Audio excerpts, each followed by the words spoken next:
बिस्मिल्लाहिर्रहमानिर्रहीम। अस्सलाम वालेकुम डियर स्टूडेंट्स। आज की जो वीडियो है वो फाइनेंशियल एनालिसिस एंड फोरकास्टिंग के ऊपर है कि हम किस तरीके से एक्सेल की फाइल को यूज़ कर सकते हैं और ऑर्गेनाइजेशन का हमने फाइनेंशियल एनालिसिस करना हो तो वो कैसे करेंगे। इसके लिए हमें कुछ वर्किंग शीट्स की ज़रूरत होती है। वो किस तरीके से हम वर्कशीट इंटरनेट से डाउनलोड कर सकते हैं, पहले फेज़ में हम ये बात करेंगे। और सेकंड फेज़ के अंदर फिर हम उस वर्कशीट के अंदर कौन सी इंफॉर्मेशन है, कौन सी इंफॉर्मेशन रिक्वायर्ड है, उसकी बात करेंगे। और उससे अगली शीट्स के अंदर कि वो डाटा इंसर्ट कैसे करना है उन शीट्स के अंदर, तो उन वीडियोस में हम बात करेंगे। तो जैसा कि गूगल के अंदर आप लिखेंगे financial analysis and forecast guide script workbook, ये आप क्लिक करते हैं तो आपके पास टॉप ऑफ द पेज एक लिंक शेयर होता है स्क्राइब का, कि डॉक्यूमेंट वर्कबुक 1-2, इसके ऊपर आप क्लिक करेंगे तो ये एक हमें एक एक्सेल की फाइल है, जो हम यहाँ से इसको डाउनलोड करते हैं। पहले मैं इस वीडियो को स्टार्ट करने से पहले मैं शुक्रिया अदा करता हूँ मैट एवंस का, जो कनेडियन सीपीए हैं, कि उन्होंने मुझे अलाउ किया कि मैं उनकी इन इस वर्कबुक को यूज़ करूं और अपने स्टूडेंट्स के लिए इस वीडियोस बनाऊं। और फर्दर उनने मुझे ये भी कहा कि आप ये वीडियोस मेरे साथ भी शेयर करिएगा ताकि मैं भी उसे देखूं और उसको आपको बता सकूं, फर्दर गाइड कर सकूं। तो thank you so much, Matt Evans, for giving us an opportunity to use your developed worksheet. And inshallah, I'm very much hopeful that my students will take proper help from this worksheet for the financial analysis of their companies for their project purposes. Thank you so much, Mr. Matt Evans, and we are hoping the same spreadsheet which we have developed. Inshallah, my students will also engage with those worksheet at the same time. Okay, अब इस worksheet की spreadsheet की हम बात करते हैं। मैं इंशाल्लाह इसका लिंक भी आपको डिस्क्रिप्शन के अंदर दे दूंगा, जहाँ से आप इसको डाउनलोड करते हैं तो आप वहाँ से इसको आप डाउनलोड भी कर सकते हैं। बेसिकली जो ये फाइनेंशियल एनालिसिस और फोरकास्टिंग जो शीट है, ये इसके अंदर हम 5 इयर्स का एनालिसिस कर सकते हैं, जिसके अंदर हमें जो मैट्रिक्स है, और परफॉर्म्स रेशियोस एनालिसिस है, इंडस्ट्री के एवरेजेस हैं, और फाइनेंशियल स्टेटमेंट्स और using linear and non linear forecasting method है, तो इसको हम कर सकते हैं इस वर्कशीट के अंदर। ठीक है, तो आप इसको डाउनलोड करेंगे तो ये एक्सेल के अंदर डाउनलोड करना है। ये जैसे ये मुझसे इंफॉर्मेशन मांग रहा है कि मैं 5 डॉक्यूमेंट्स करूँ या फ्री डाउनलोड करूँ, तो है तो ये जो है आप यहाँ से इसको डाउनलोड कर सकते हैं एक्सेल पीडीएफ टेक्स्ट के अंदर। तो आपने जब भी इसको शीट को डाउनलोड करना है, एक्सेल एस के अंदर करना है। चलिए जी, जहाँ तक है कि मैंने ये ऑलरेडी ये शीट डाउनलोड की हुई है। मैं आप इस शीट के अंदर वन बाय वन मैं चीज़ों को आपको बताता हूँ कि ये जो वर्कशीट है वो कैसे काम करती है। और अब आप देखेंगे कि फाइनेंशियल एनालिसिस एंड फोरकास्टिंग इस वर्कशीट का नाम है। और इसे मैट एवंस, जो कनेडियन सीपी हैं और सीएमए सीएफएम है, उन्होंने इसको प्रिपेयर किया। और जो ये इन्होंने इसको फर्दर रिवाइज किया 2002 के अंदर, से 24 ईयर्स बिफोर। और अल्हम्दुलिल्लाह आज भी अगर हम देखें तो ये इसी तरीके से वर्किंग चलती है, और इस तरह से एक्सेल के अंदर हम इसको वर्किंग कर सकते हैं। जी, अब पर्पस ऑफ शीट जैसे पहले भी हमने डिस्कस किया कि वो फोरकास्टिंग पर्पस के लिए है। इसके अंदर रेशोज हैं, इंडस्ट्री एवरेजेस हैं, और ट्रेंड लाइन ग्राफ्स हैं, और इनकी डिस्कशन है। और साथ के साथ आप प्रो फॉर्मा फाइनेंशियल स्टेटमेंट का एनालिसिस करते हैं using linear and non linear functions के साथ। तो ये तमाम इस वर्कशीट के अंदर हमारे पास ये इंफॉर्मेशन अवेलेबल है। ओके, फर्दर ऑन हमारे पास जो रिक्वायर्ड इनपुट्स हैं। ओके, अब रिक्वायर्ड इनपुट्स में है तो हमें कहता है कि जो आपने जो डाटा अपना क्योंकि प्रोवाइड करना है, ओके, जिसकी बेसिस के ऊपर आपने इंडस्ट्री एवरेजेस भी का डाटा भी प्रोवाइड करना है, कंपनीज की फाइनेंशियल इंफॉर्मेशन भी प्रोवाइड करना है। ठीक है ना, 5 इयर्स का, और वो आपके पास डाटा एनुअल हो, क्वार्टरली हो या मंथली हो।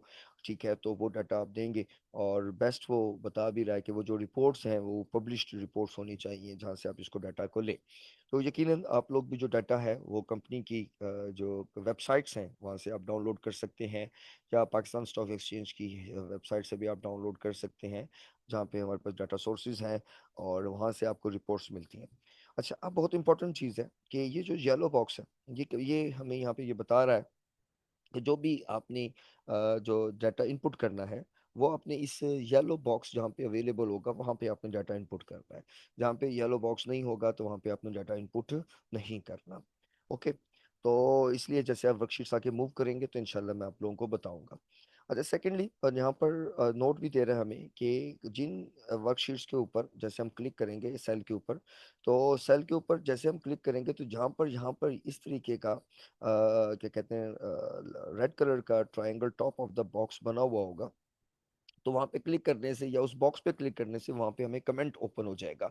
वो हमसे वो जो रिक्वायर्ड करता है कि क्या इन्फॉर्मेशन है, तो वो यहाँ पर इन्फॉर्मेशन हमें पता चल जाएगी कि हमने वो कौन सी इन्फॉर्मेशन यहाँ पर इंसर्ट करनी है इस बॉक्स के अंदर। तो ये हमें बड़ी हेल्प करता है कि जो इन्फॉर्मेशन हमने एक्सट्रैक्ट करनी है यहाँ पे कॉपी पेस्ट करनी है वो कौन सी होगी। अब आगे आ जाते हैं रेड सेल रेड जब बॉक्स आ जाएगा तो उसका क्या मतलब है, ये बेसिकली एक वार्निंग है। तो कि कहाँ पर अगर रेड यानी मीन्स की कैलकुलेशंस हैं और वो बैलेंस नहीं होती तो ऑटोमेटिकली वहाँ पे जो वैल्यूज़ हैं वो इस तरह से रेड बॉक्स अपेयर हो जाएगा। और हमें यहाँ पे वो अलार्म कर देगा, हमें वार्न कर देगा, रेड फ्लैग होगा कि हमने इस एनालिसिस के अंदर या इस डाटा एंट्री के वक्त हमने गलती की है, तो हमने उस डाटा एंट्री को ठीक करना है। जी, फर्दर आ जाते हैं स्प्रेडशीट के अंदर। तो इसको 3 सेक्शंस में वो डिवाइड करता है। एक इनपुट वर्कशीट्स हैं, दूसरी आउटपुट वर्कशीट्स हैं और तीसरी जो है वो pro forma forecast financial for the budgeting है। अच्छा जी, वर्कशीट जो 2, 3, 4 है, अगर आप ये देखेंगे ये वर्कशीट में वन में हूँ जिसका नाम कंट्रोल मेन्यू है, ठीक है, दैट्स वर्कशीट 1। वर्कशीट 2 जो है यहाँ पर आप देखेंगे कि तो वो क्या है, जनरल इनपुट है। ठीक है ना, ये तो यहाँ पर भी जनरल इनपुट दे रहा है, यहाँ पर भी जनरल इनपुट दे रहा है। जैसे मैं इसको ऊपर क्लिक करूंगा तो ये मुझे उस वर्कशीट के ऊपर लेके चला जाता है। ठीक है, और यहाँ पे कंट्रोल मेन्यू में दोबारा क्लिक करता हूँ तो यहाँ पे आ जाता हूँ। अब इसको तो समझिएगा कि वो कहता है जो वर्कशीट 2, 3, 4, 5 है, ये बेसिकली कौन सी वर्कशीट्स हैं, ये इनपुट वर्कशीट्स हैं। यानी कि इनपुट से मुराद क्या है कि आपने इस वर्कशीट्स के अंदर डाटा एंटर करना है। ठीक है। अच्छा जी, नंबर 2 जो है सेकंड सेक्शन है वो आउटपुट है। यानी इट मीन्स कि हमने जो डाटा इन शीट्स में एंटर करेंगे तो 6, 7, 8, 9, 10 में हमारे पास वो की फाइनेंशियल डाटा कैलकुलेट करके देगा, रेशो एनालिसिस कैलकुलेट करके देगा, हमें बेंचमार्क एनालिसिस करके देगा, हॉरिजॉन्टल और वर्टिकल एनालिसिस हमें यहाँ पर वो कर देगा। नेक्स्ट ऑन जो थर्ड सेक्शन है वो basically forecasting financials for the budgeting है कि आपने जो प्रो फॉर्मा सिंपल या रिग्रेशन एक्सपोनेंशियल स्मूथिंग के साथ सिनेरियो गोल सीक एनालिसिस के साथ आपने प्रीलिमिनरी बजट एनालिसिस है और आपने वेरियस असम्पशन के बेस के ऊपर जो फाइनल बजट बनाना है, तो वो हमारे पास ये फर्दर जो 11 से 16 वर्कशीट्स हैं तो वहाँ पे इंफॉर्मेशन हमारे पास गिवन है। साथ के साथ हमें ये भी बता रहे हैं कि कुछ एडिशनल शीट्स आंसर रिपोर्ट्स जो हैं 1 और 2 भी है, वो भी स्प्रेडशीट के साथ अटैच हैं, तो वो भी हमें इस सॉल्वर को हेल्प करते हैं। आगे आ जाते हैं मैक्रोस। मैक्रोस बेसिकली स्प्रेडशीट के अंदर हम लोग यूज़ करते हैं नॉर्मली। और जब हम अगर मैक्रो हम डाउनलोड करें तो मैक्रो को हम यूज़ कर रहे हो तो नॉर्मली हमें ये फील होता है कि शायद वायरसेस हैं स्प्रेडशीट के अंदर। तो ऐसा कुछ नहीं होता। लेकिन उन्होंने कहा कि हम इसके अंदर हमने इसको अभी अनएक्टिव किया गया है। लेकिन अगर आपने इसको एक्टिव करना है, ऐड करना है, तो आप टूल्स में मैक्रो में और न्यू रिकॉर्ड न्यू मैक्रो को कर सकते हैं। यानी मीन्स कि आप फाइल में जाएंगे, फाइल्स में यहाँ पर ऑप्शंस में आएंगे, ऑप्शंस में आकर यहाँ पर आपने एडमिन्स में आना है। ठीक है, तो इस तरीके से आप इनको क्या कर सकते हैं, इन मैक्रोस को क्या कर सकते हैं, ऐड कर सकते हैं। ठीक हो गया। तो ये तमाम चीज़ें हैं आपने करनी है। ठीक है, आगे आ जाते हैं एक्सेल के फंक्शन है। तो यहाँ पे बता रहा है कि ये जो स्प्रेडशीट है इसमें जो एक्सेल का फंक्शन है जस्ट लाइक अ ट्रेंड का, ठीक है ना, वो आपको माइक्रोसॉफ्ट एक्सेल के अंदर वर्जन के अंदर फाउंड नहीं होता। तो वो आपने इसको अगर इंस्टॉल करना है तो वो अपने टूल्स में एड्स में जाकर एनालिसिस टूल पैक ऑप्शन को क्लिक करेंगे तो इंशाल्लाह वो ये आपका इंसर्ट हो जाएगा। फिर कंपैटिबिलिटी है कि आप अगर माइक्रोसॉफ्ट एक्सेल 2000 जैसे ऑनवर्ड का वर्जन यूज़ कर रहे हैं तो फिर ये फाइल उसमें वर्केबल है। लेकिन हम जो है वो इस वक्त लेटेस्ट वर्जन यूज़ करते हैं तो इसलिए हमें ये इशू देखने को नहीं मिलता।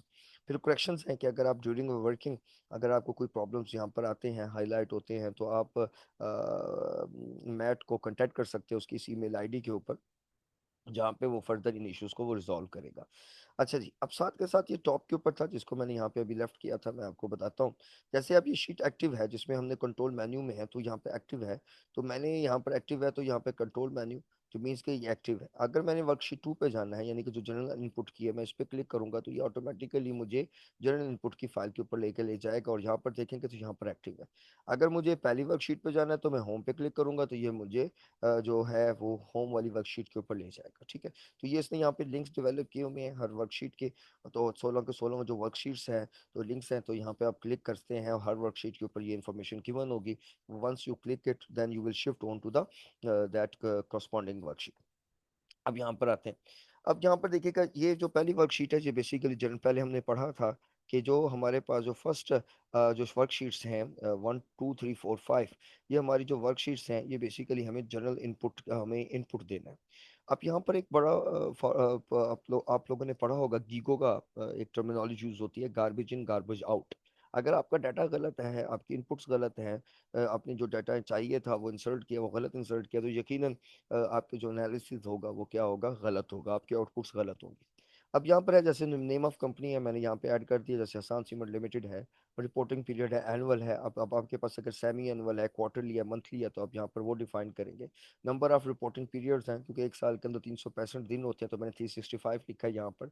अगर आपने सेमी एनुअल में कर रहे होंगे तो 180 दिन का लिया जाता है। अगर आप क्वार्टरली कर रहे हैं तो फिर 90 डेज का किया जाता है, मंथली है तो फिर 30 डेज आप यहाँ पर मेंशन करते हैं। तो इस तरीके से आप बेसिकली जहाँ पे जो है वो नंबर ऑफ रिपोर्टिंग पीरियड्स जो है वो डेज की सूरत में मेंशन करते हैं। और यहाँ पर जब आते हैं तो ये आपसे क्या मांगता है, ईयर्स मांगता है। कहता है मोस्ट करंट पीरियड, जैसे हमारा 2025 है तो हम यहाँ पे मेंशन करते हैं। प्रीवियस पीरियड हमारा 224 होगा तो हम यहाँ पे मेंशन करेंगे सेकंड में 2023 22 21। अगर आपके पास 2026 का डाटा है, विच मीन्स कि अगर आप ऐसी कंपनीज हैं जिन्होंने जून 2026 का डाटा किया है, और मैं जो वीडियो बना रहा हूँ वो अप्रैल 2026 में बना रहा हूँ, तो यकीनन हमें ऐसी कंपनी जो होंगी वो अभी उनका डाटा हमें नहीं मिल सकेगा 2026 में, जिन्होंने अपना पीरियड क्लोज करना है। मसलन जून में नहीं करना, तो वो उसका तो हम डाटा भी मिलेगा ही नहीं। और जिन्होंने मार्च में भी किया होगा तो उनका भी ऑडिट होना बाकी है, तो उनका जो डाटा है वो कम से कम हमें 3 से 4 मंथ्स के बाद मिलेगा, तो बीस वो जुलाई ऑनवर्ड से हमें मिलेगा, जो कंपनीज अगर मार्च 2026 में अपना क्लोज करती हैं। लेकिन वो जो कंपनी जो 31 दिसंबर 2025 को क्लोज करती है, 31 दिसंबर 2025 में, तो उनका डाटा हमें फाइनेंशियल रिपोर्ट्स का मिल सकता है। तो हमने 2025 24 23 22 और 21 यहाँ पे हमने डाटा इंसर्ट कर दिया। ठीक है ना, तो एक्चुअल शीट के अंदर जो डेज होंगे वो ईयर्स डिफरेंट होंगे। अब हमने इनको अपने मुताबिक कस्टमाइज करना है। अब हिस्टोरिकल पीरियड जो हम एनालाइज कर रहे हैं 5 ईयर्स, सपोज किसी कंपनी का डाटा 3 साल का है, तो हम यहाँ पर अगर 3 साल लिखेंगे तो 3 साल का होगा 25 24 23 का, तो यकीन फिर हम यहाँ पर 3 लिखेंगे। इस वक्त हमारे पास 5 साल का हर कंपनी का डाटा, तो हम we can mention the 5 year. अगर यहाँ पे आइएगा, अब यहाँ पर क्या है, मिलियंस ऑफ द पीकेआरस हैं। मिलियंस ऑफ पीकेआर से मुराद क्या है कि डाटा जो है वो आपका यहाँ पर एक्चुअल शीट के अंदर डॉलर्स के अंदर दिया हुआ है। तो मैंने क्या कर दिया कि हमने पीकेआर में चाहिए तो मैंने मेंशन कर दिया पीकेआर। ओके, आपको एक्चुअल में शीट के अंदर यहाँ पे डाटा जो होगा वो डॉलर्स की सूरत में मिल रहा होगा। और सेकेंडली, हम जब फाइनेंशियल रिपोर्ट्स को देखते हैं तो फाइनेंशियल रिपोर्ट्स के अंदर हमारा टॉप ऑफ द, जब हम स्टेटमेंट ऑफ फाइनेंशियल पोजीशन को देखें, स्टेटमेंट ऑफ कैश फ्लो को देखें, statement of profit and loss को देखें, या statement of changes in non equity को देखें, या changes statement of comprehensive, even कि आप नोट्स में देखें, तो बाज़ कंपनीज होती हैं वो अपना जो डाटा है वो थाउजेंड में मेंशन कर रही होती हैं। वो top of the her each column वो मेंशन करते हैं, 3 zeros मेंशन कर देते हैं। इट मीन्स कि हमने ये थाउजेंड्स में डाटा हमारे पास है। अगर कोई जिन कंपनीज का फर्म साइज बड़ा होता है तो वो मिलियंस में मेंशन कर देते हैं। इट मीन्स कि वहाँ पर top of the page 6 zeros लिख सकते हैं या इन मिलियंस लिख देते हैं। तो ये चीज़ है। अगर आपकी कंपनीज में मिलियंस में है, अगर आप देखेंगे तो उनका जो डाटा आपके पास गिवन है वो मिलियंस में गिवन हुआ है, तो फिर आपने मिलियन इन पीकेआर करना है। अगर उन्होंने थाउजेंड लिखा होगा तो थाउजेंड इन पीकेआर करना है। तो इसलिए ये डाटा इंसर्ट करने से पहले अपने फाइनेंशियल रिपोर्ट्स के ऊपर देखना है कि ये इन्फॉर्मेशन जो आप दे रहे हैं वो basically millions of the PKR. Okay, तो यहाँ से हमारे पास ये पहली इनपुट है। ठीक है ना, मैं अब जाता हूँ वर्कशीट नंबर 3 के ऊपर। मैं उसके ऊपर यहाँ पर क्लिक करता हूँ, या यहाँ से भी क्लिक कर सकता हूँ, यहाँ पे भी क्लिक कर सकता हूँ। लेकिन यहाँ पर जब हमें एक्टिव वर्कशीट्स के लिंक्स दिए हुए हैं तो हम यहाँ से इसको यूज़ कर सकते हैं। अब यहाँ पर आते हैं, बैलेंस शीट के अंदर आते हैं, तो आप बैलेंस शीट के अंदर जो डाटा है वो आप यहाँ पर इंसर्ट करेंगे। अब आपने देखना होगा कि किस कंपनी को आप फोकस करें। जैसे मैंने हसान सीमेंट लिमिटेड की बात कर रहा हूँ, ठीक है। इसी तरीके से सपोज आपने डाटा लेना है डिफरेंट कंपनीज का, तो आपने यकीनन उनका जो डाटा है वो कहाँ से डाउनलोड करना है। उनको आपने डाउनलोड करना है कंपनी की रेलिवेंट वेबसाइट से, ठीक है ना, या अपना पाकिस्तान स्टॉक एक्सचेंज की वेबसाइट से। वहाँ से अपना डाटा डाउनलोड करना, और यकीनन उसको डाउनलोड करने के बाद फिर उन फाइनेंशियल रिपोर्ट से डाटा लेना है, और इसके अलावा किसी और सोर्स को यूज़ नहीं करना। तो अब आप आते हैं अगर इस बैलेंस शीट के अंदर, तो बैलेंस शीट को अगर आप देखेंगे तो उसी तरीके से जैसे एनुअल पीरियड हमने बात किया 21, 22, 23, 24 और 25 आ गया यहाँ पर। मिलियंस ऑफ पीकेआर हमने मेंशन किया, तो यहाँ पे मिलियंस ऑफ पीकेआर। अगर एक्चुअल आप जो इसकी वर्कशीट है उसको देखेंगे तो वो वहाँ पर उसने कनेडियन डॉलर्स दिए हुए हैं, ठीक है ना, मिलियंस ऑफ कनेडियंस है। अगर आपकी कंपनी का डाटा थाउजेंड ऑफ पीकेआर में है तो आपने फिर वहाँ पर जनरल इनपुट में जाकर थाउजेंड ऑफ पीकेआर करना है, तो फिर आपका यहाँ पर थाउजेंड ऑफ पीकेआर आएगा। अब आपने फाइनेंशियल रिपोर्ट से 2021 का पहले डाटा डाउनलोड करना है और वो यहाँ पे इंसर्ट करना है, फिर 22 का करना है, 23, 24 और फिर 25 का करना है। जैसे मसलन कि आप कैश एंड कैश इक्विवेलेंट है उसका आपको फाइनेंशियल स्टेटमेंट करंट एसेट्स में से वो डाटा मिल जाएगा। शॉर्ट टर्म मार्केटेबल सिक्योरिटीज है, अकाउंट रिसीवेबल्स है, इन्वेंटरीज, अदर करंट एसेट्स।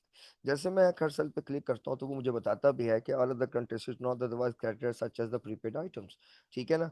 तो यहाँ पे उसने हमें कंप्लीट बता दिया कि यानी कि मींस कि ये वाले चार करंट एसेट्स आपने जब निकाल लिए ये इंफॉर्मेशन आपको स्टेटमेंट ऑफ फाइनेंशियल पोजीशन से आपने यहाँ पे पर पिक कर लिया। बाकी इनके अलावा जो भी बाकी अदर करंट एसेट्स होंगे उसका टोटल आप इधर ऐड कर देंगे। तो जो ये वैल्यू आएगी, ये देखिए कि ये येलो सेल्स है तो इसमें इसमें डाटा इंसर्ट करना है। और जो ये वाली वैल्यू है ये व्हाइट सेल है, तो इसमें देखेंगे यहाँ पे लिखता भी equal to sum of the current asset 5, तो उसका मीन्स कि हमने यहाँ पे उसका सम ले लिया।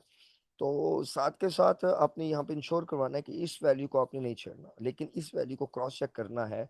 आपने स्टेटमेंट ऑफ जो फाइनेंशियल पोजीशंस आप ओपन करेंगे उसका टोटल करंट एसेट का बैलेंस करेंगे तो वो ये वाला बैलेंस उस बैलेंस के साथ क्या होना चाहिए, टैली होना चाहिए। इसी तरीके से आपने ये सारा डाटा जो होगा 2021 से लेकर 2025 का यहाँ पर इंसर्ट करना है। फिर आ जाता है नॉन करंट एसेट्स का डाटा, जिसमें fix assets, accumulated depreciation, net fix assets, long term investment है, इन्वेस्टमेंट ऑफ अदर कंपनीज है, इंटेंजिबल एंड अदर के करंट एसेट्स है। ये जो डाटा है आप लोगों ने यहाँ पर ऐड करना है। लेकिन यहाँ पर एक चीज़ बड़ी इंपॉर्टेंट है, देखेंगे कि यहाँ पर एक वाइट यहाँ पे हाईलाइटेड नहीं है। इट मीन्स कि अगर ये डाटा मैंने सपोज डिलीट करता हूँ, ये भी मैं डिलीट करता हूँ, तो it mean that's value same to be equal to zero. ये आप देखेंगे तो यहाँ पर क्या लगा हुआ है, सम का फार्मूला लगा हुआ है। तो इसीलिए आपने यहाँ पर एहतियात करना है कि जो फिक्स एसेट्स है नॉर्मली वहाँ पर दिया हुआ था फिक्स एसेट्स, वहाँ पे अकामुलेटेड डेप्रिसिएशन मेंशन नहीं होती।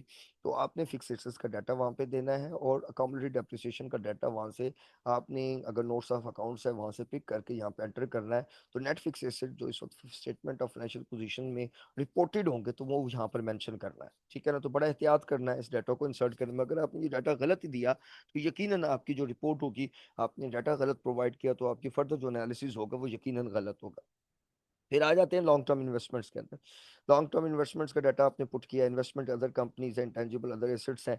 मींस के ये वाले अगर अवेलेबल अवेलेबल हैं क्या कहते हैं नॉन करंट एसेट्स, तो आपने ये देना है और डाटा देना है। अगर सपोज बाज कंपनीज को लॉन्ग टर्म इन्वेस्टमेंट्स नहीं होती तो आपने यहाँ पर उसको क्या कर देना, जीरो कर देना है।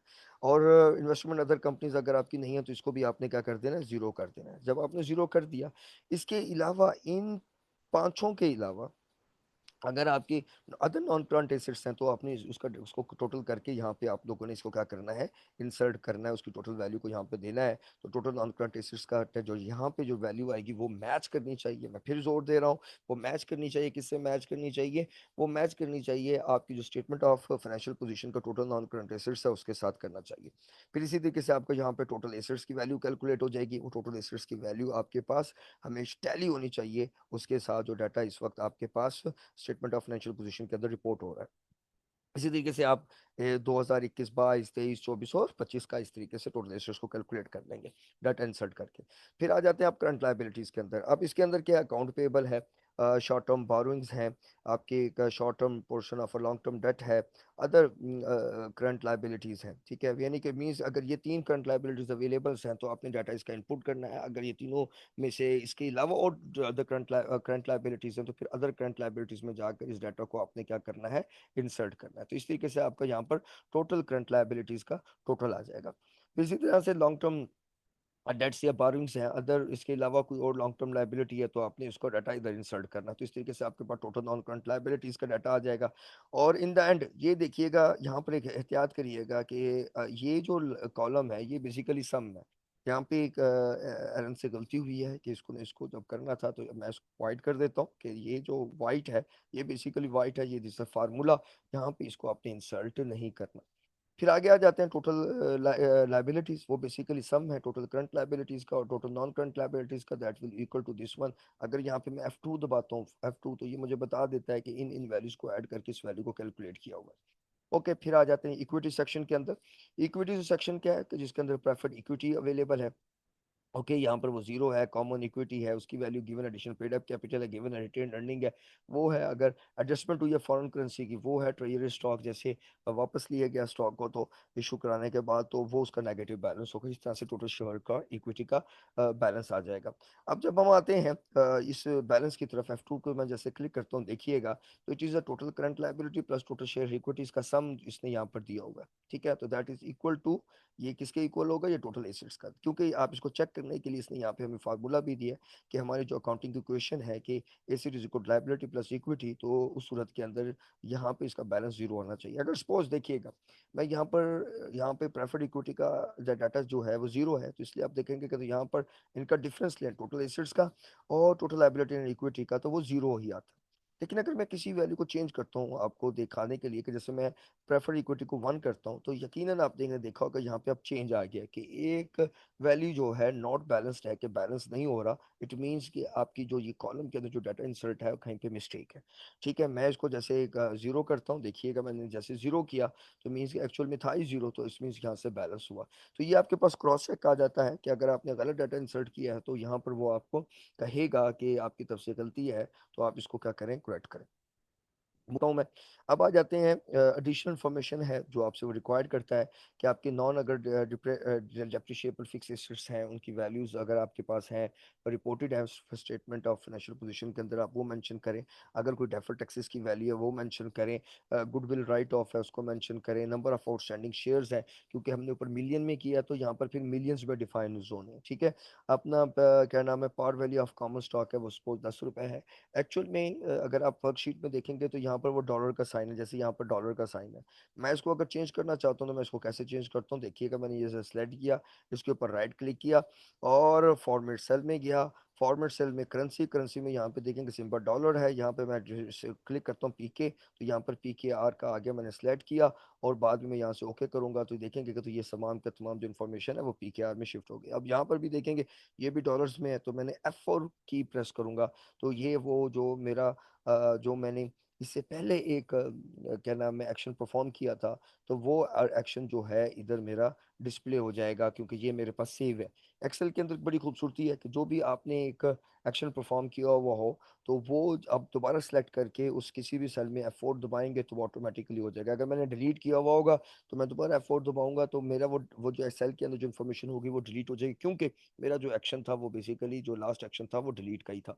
तो इस तरीके से हम बेसिकली एक्सेल के अंदर वर्किंग करते हैं। तो जैसे मैंने एक बताया कि कॉमन स्टॉक की वैल्यू 10 रुपए का एक शेयर है, ये भी आपको स्टेटमेंट ऑफ फाइनेंशियल पोजीशन से मिल जाएगा। Number of preferred outstanding shares हैं तो उसकी बात है, उसकी पार वैल्यू कितनी है, तो वो पार वैल्यू अगर सपोज देखेंगे मैं यहाँ पे कोई वैल्यू एल करता हूँ 10, तो यहाँ पर वो हमें क्या कहना है पार वैल्यू हम उसकी यहाँ पर दे सकते हैं।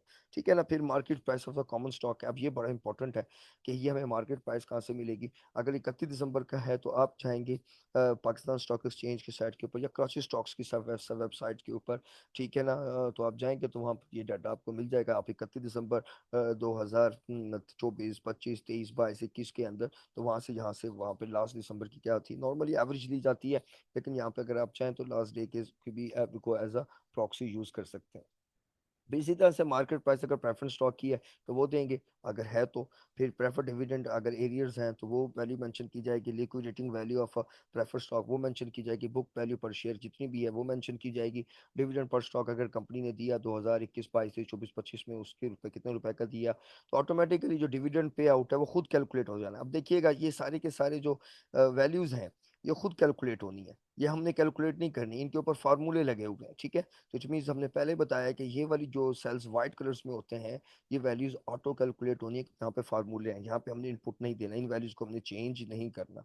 फिर अगर कैश डिविडेंड है या टू प्रेफर स्टॉक या कॉमन स्टॉक दिया हुआ है तो वो वैल्यूज हमने यहाँ पे मेंशन करनी है। ठीक है, और ऑटोमेटिकली हमारा टोटल डिविडेंड पेड जो होगा वो कैलकुलेट हो जाएगा। All these are the information which is related to the balance sheet input. मैं मूव ऑन करता हूँ नेक्स्ट वर्कशीट के ऊपर। अगर मैं होम पे जाना चाहूँ तो मैं होम पे क्लिक कर दूंगा, तो वो मुझे पहली वर्कशीट पे लेकर चला जाएगा। वर्कशीट 3 पे जाना तो मैं वर्कशीट 3 पे क्लिक कर देता हूँ। ठीक है ना, वो बैलेंस शीट के ऊपर मुझे दोबारा लेके आ गया। ठीक है, अब मैं अगर नेक्स्ट पे जाना है तो मैं यहाँ पे क्लिक करता हूँ, तो नेक्स्ट शीट पे करता हूँ, तो ये वो शीट है जो हमारी इनकम स्टेटमेंट है, जिसको हम statement of profit and loss कहते हैं, हसान सीमेंट लिमिटेड की है ये वर्कशीट। अब यहाँ पर देखेंगे ऑपरेटिंग है, नॉन ऑपरेटिंग है और अदर्स, इसने डिवीजन इस तरीके से किया है। वो वैसे जैसे हम लोग यूज करते हैं statement of profit and loss वैसे नहीं है। ठीक है ना, इसमें हमने बड़ा एहतियात करना है डाटा को इंसर्ट करते हुए। वो किस तरीके से है देखिएगा, कि मसलन कि हमें यहाँ पर देखिएगा कि नेट सेल्स मिल गई, वो हमें इस फाइनेंशियल स्टेटमेंट ऑफ, अब यहाँ पे पहले ये देखिएगा ये चीज़ें, ये वही डाटा हमने वहाँ पे जो अपना वर्कशीट नंबर 1 में ऐड किया था, वही मिलियंस ऑफ पीकेआरस, वही हमारे 21, वही 22, वही 23, वही 24, वही 25। और ये देखेंगे जब मैंने एनुअल पे लिखा हुआ है तो यहाँ पे क्या देता है, इनपुट जो है D7 से ले रहा है। इट मीन्स अगर मैंने वहाँ पर मेंशन किया हुआ होता कि ये मेरा जो डाटा है वो अपना बाय एनुअल है, यानी कि अपना मंथली है या अपना क्वार्टरली है, तो यहाँ पे क्वार्टरली लिखा हो जाता है। ठीक है, तो 2021 का, और ये देखेंगे यहाँ पे फार्मूले लगे हुए हैं, 22 का, 23 का, 24, 25 का, जो वहाँ पे मैंने इंसर्ट किया था पहली वर्कशीट के अंदर, तो वहाँ पे इन्फॉर्मेशन यहाँ पे डिस्प्ले हो रही थी, इसलिए मुझे यहाँ पे किसी वैल्यू को चेंज नहीं करना। अब आ जाते हैं नेट सेल्स के अंदर, तो नेट सेल्स की वैल्यू हमें मिल जाएगी statement of profit and loss है। जितना भी अदर ऑपरेटिंग रेवेन्यू है वो हम इसके अंदर ऐड करेंगे, और साथ के साथ हमें जब सेल पे क्लिक करते हैं तो हमें बताता भी है कि all the revenues not from the main operating activities of the company, यानी कि जो कंपनी का नेचर ऑफ बिजनेस नहीं है उसके अलावा, जो उस नेचर ऑफ बिजनेस के अलावा कोई और हमें रेवेन्यू जनरेट होता है, तो उसकी टोटल वैल्यूज को हमने यहाँ पर लिखना है। ओके, तो बड़ा एहतियात करना है, तो इस तरह से हमारी कंपनी के टोटल रेवेन्यू आएंगे। ये देखें ये वाइट सेल है, तो वाइट सेल से मुराद ये है कि ये कैलकुलेट खुद ब खुद, इसने फार्मूला लगा हुआ है कि D8 D9 को ऐड है, मैं इस पर F2 दबाता हूँ तो मुझे यहाँ से पता चल जाता है। फिर इसी तरह से कास्ट ऑफ गुड सोल्ड है, यहाँ पर बड़ा एहतियात करना है कि CGS की वैल्यू हमेशा नेगेटिव होती है, तो आपने जब डाटा कॉपी और पेस्ट करना है तो एहतियात करना है कि माइनस का साइन लगाना है, क्योंकि आप जब कॉपी पेस्ट करेंगे तो आप पॉजिटिव का साइन लगाएंगे तो उसने ऐड कर देना, तो इसलिए आपने एहतियात करना है कि नेगेटिव का साइन लगाएंगे तो ऑटोमेटिकली वो पैरेंथेसिस की सूरत में उसे कन्वर्ट कर देगा। अगर सपोज मैं यही 4590 लिखता हूँ और प्लस का साइन नहीं लगाता, नेगेटिव साइन, तो 4590 है, तो इससे देखेंगे मेरा टोटल ऑपरेटिंग इनकम बढ़ गया है। वो कितना हो गया था, 3815 था, लेकिन जैसे ही मैंने नेगेटिव साइन नहीं लगाया था वो 13355 हो गया। तो इसलिए बड़ा एहतियात करना है बेटा, कि एक अपना जहाँ पर नेगेटिव साइन है तो वो माइनस का साइन पहले लगाकर जो इन्फॉर्मेशन है फिर उसको ऐड करना है। तो पहले जैसे हमने कहा कि गार्बेज इन गार्बेज आउट, आपने गलत इन्फॉर्मेशन देंगे तो ऑटोमेटिकली आपका एनालिसिस क्या होगा, गलत होगा। फिर इसी तरह से आ जाएंगे ऑपरेटिंग एक्सपेंसेस हैं विद -11 है, फिर टोटल डायरेक्ट एक्सपेंसेस हैं, तो आपने इसको टोटल डायरेक्ट एक्सपेंसेस को देना है, ये ऑटोमेटिकली कैलकुलेट हमें कर दे देगा। फिर सेलिंग एंड एडमिनिस्ट्रेटिव एक्सपेंसेस हैं, तो यकीनन सेलिंग और एडमिनिस्ट्रेटिव एक्सपेंसेस की जो वैल्यूज हैं वो हमें यहाँ से क्या नाम है, statement of profit and loss से मिलती हैं, तो that's why we will mention it there as well. इस तरीके से हमें ऑपरेटिंग इनकम कैलकुलेट हो जाएगा। ओके, यानी विच मीन्स ये हमने 2021 का किया, 22 का किया, 23 का किया, 24 का किया, and then we have to work on the 25 at the same time.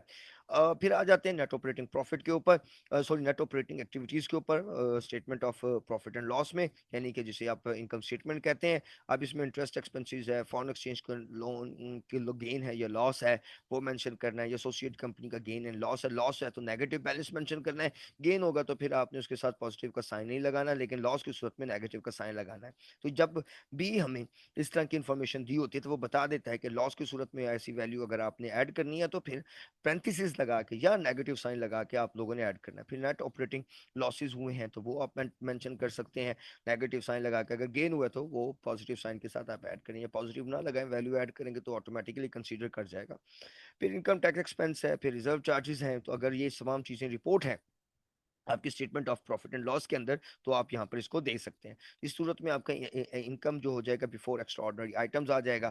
फिर इस तरह से अगर कोई एक्स्ट्रा ऑर्डनरी आइटम्स हुए उनमें गेन या लॉस हुआ तो वो मेंशन करेंगे। अगर टैक्स का फैक्ट है एक्स्ट्रा ऑर्डनरी आइटम्स का तो वहाँ यहाँ पे मेंशन होगा। या मिनॉरिटी इंटरेस्ट की कोई वैल्यू गिवन है statement of profit and loss के अंदर तो वो मेंशन होगी। इस तरह से हमारा नेट इनकम की वैल्यू कैलकुलेट होगी।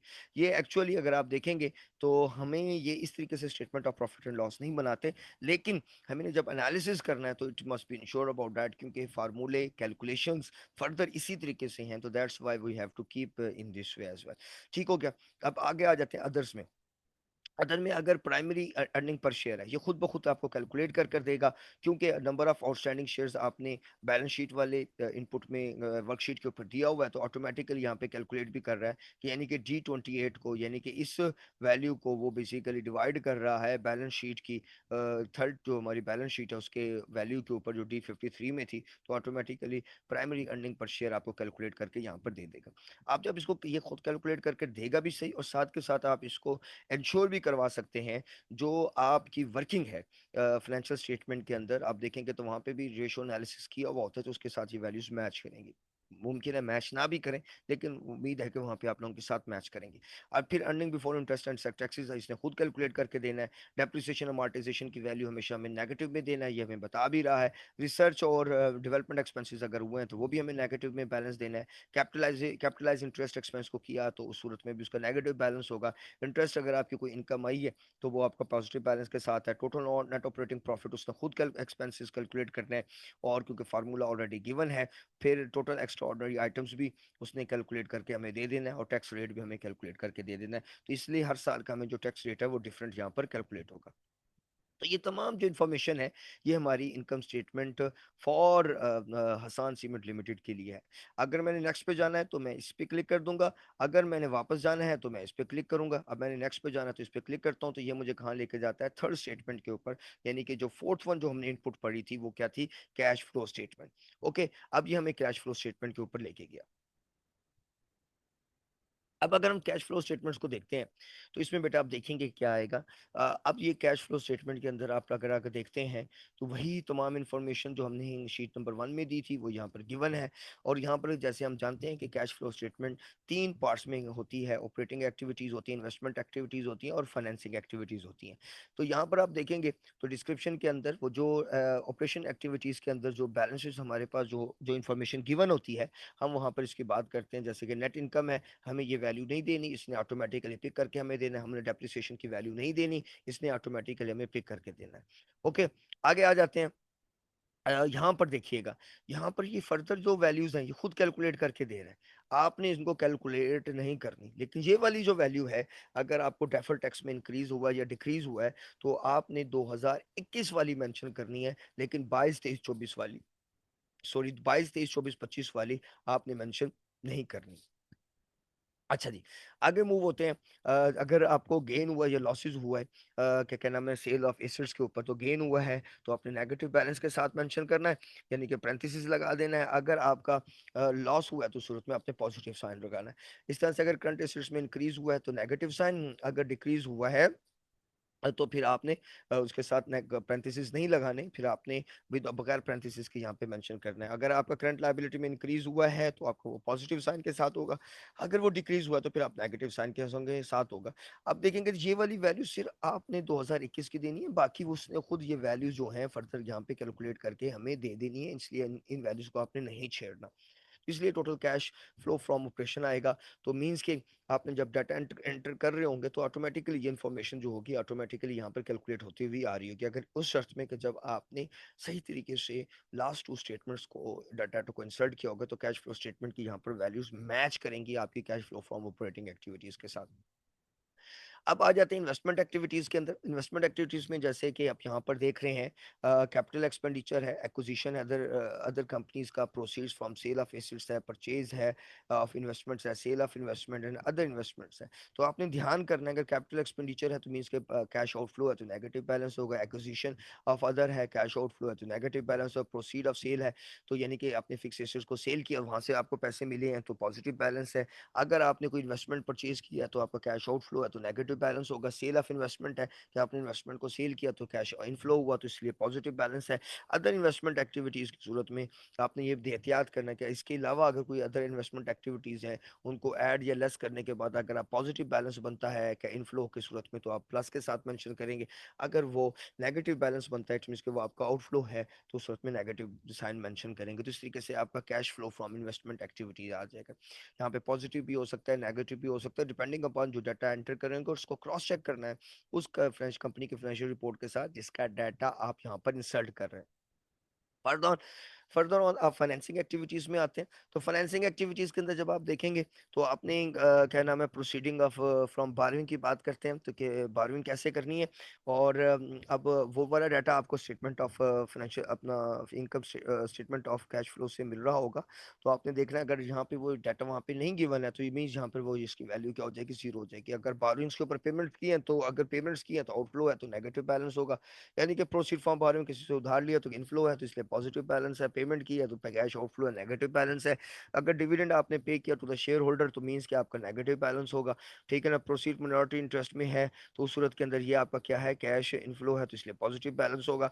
अगर इशूड स्टॉक्स हैं, एक्सरसाइज ऑप्शंस हैं, तो इसमें इनफ्लो है तो पॉजिटिव है। परचेज है, रिटायर है, उस सूरत में आपका क्या, आपने रिटायर किया तो आपका पेमेंट किया तो नेगेटिव बैलेंस आएगा। अदर फाइनेंसिंग एक्टिविटीज है तो वो पॉजिटिव भी हो सकती है, नेगेटिव भी हो सकती है। दूसरे के अंदर पॉजिटिव या नेगेटिव बैलेंस होगा। और हमारे पास इस तरीके से ये जब हम डाटा प्रोवाइड करेंगे 2021 22 23 24 25 का, तो हमारे पास cash flow from financing activity calculate हो जाएगा। फिर मैं बात कर रहा हूँ कि पहला जो ईयर है वो हमारा 2021 का है। तो एहतियात करना है कि जब हमने डाटा एंटर करना है तो 2021 का पहले करना है, फिर 22 23 24 25 करना है। वरना बच्चों से गलतियां हो सकती हैं कि वो पहले 25 का डाटा ऐड कर रहे हो, फिर 24 का, फिर 23 का, फिर 22 का, फिर 21 का। तो यकीनन जब आपने डाटा गलत यहाँ पर इंसर्ट कर रहे होंगे तो ऑटोमेटिकली आपका एनालिसिस गलत होगा, और इवन कि आपके बैलेंसेस भी टैली नहीं होंगे। अब आते हैं ये हो गया। अब increase in cash and cash flow है, ऑटोमेटिकली ये खुद कैलकुलेट कर कर देगा। और हमने बिगनिंग कैश का बैलेंस को यहाँ पर खुद मेंशन करना है, वो हम सिर्फ मेंशन करेंगे, ये हमें डाटा खुद इंसर्ट करना है। एंडिंग कैश का बैलेंस उसने खुद पिक किया है statement of profit, statement of financial position से, यानी कि थर्ड वर्कशीट से ऑटोमेटिकली वहाँ से उसने लिया हुआ है। और हमने चेक करना है, अगर सपोज कोई भी डाटा मैं यहाँ पे गलत देता, सपोज मैं यहाँ पे जीरो की वैल्यू को मैं वन करता हूँ, तो आप देखेंगे कि यहाँ पर क्या कह रहा है, -1 और नॉट बैलेंस्ड, कि यहाँ पे वो बैलेंस नहीं हो रहा, क्योंकि मैंने जहाँ पे अगर डाटा गलत दिया हुआ है तो यकीनन मेरे पास जो अपना चेक होगा वो मुझे वहाँ पे करेक्शन के लिए कहेगा। तो इसलिए आपने एहतियात रखना है कि ये आपका रेड सेल नहीं आना चाहिए, पर हमेशा जीरो रहना चाहिए। जैसे मैं जीरो पुट करता हूँ तो वो मेरा जो रेड सेल है वो रिमूव हो जाता है और मेरे पास यहाँ पे बैलेंस आ जाता है। Okay, this is the basically the third sheet. मैं आगे मूव करता हूँ। ओके, अब यहाँ पर जो डाटा शीट आ जाती है, तो ये हमारी वो डाटा शीट्स हैं जो हमारी इनपुट्स की हैं। तो इंशाल्लाह मैं नेक्स्ट वीडियो के अंदर इसको आपके साथ डिस्कस करता हूँ।